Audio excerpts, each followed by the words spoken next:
மின்காந்த அலை 62 வருஷம் 65 வருஷமா பாரம்பரியமா நாங்க இப்படி எப்படி வேணாலும் வாழ்வோம்னு இருக்கிற ஒரு அறிவு சார்ந்த ஒரு கூட்டத்தை உங்களுக்கு ஓய்வளிக்கிறதுக்கான நேரம் வந்திருக்கு, உங்களுக்கான ஓய்வளிக்கிறதுக்கான காலம் வந்திருக்கு. எப்படி வேணாலும் என்ன வேணாலும் செய்ய முடியுங்கள.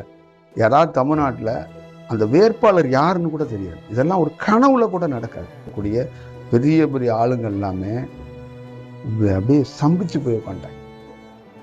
இது என்ன, இது எப்படி நிகழும், இது என்ன, இது எப்படி நிகழும், அவ்வளவுதான். இது இது எப்படி இது இது இது எப்படி நிகழும்.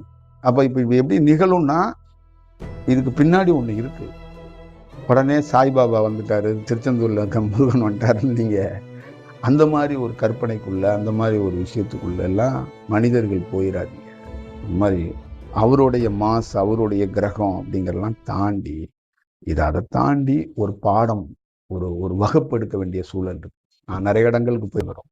அதனால தமிழ்நாட்டில் நடந்திருக்க இந்த சேஞ்ச் ஒரு சாதாரண சேஞ்சு கிடையாது. இது ஒரு மாற்றம். இதே மாதிரி நிச்சயமா அமெரிக்காவில் ஒரு பெரிய மாற்றத்தை நம்ம கண்டிப்பா அது நிகழும்.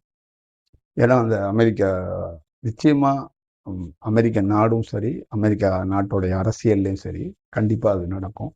அதே மாதிரி டெல்லியிலையும் கொஞ்சம், இந்தியாவில் டெல்லியிலையும் காட்ட வேண்டிய நேரத்தில் சில மாடுகளுக்கு தண்ணி காட்டணும். மாடுகள்லாம்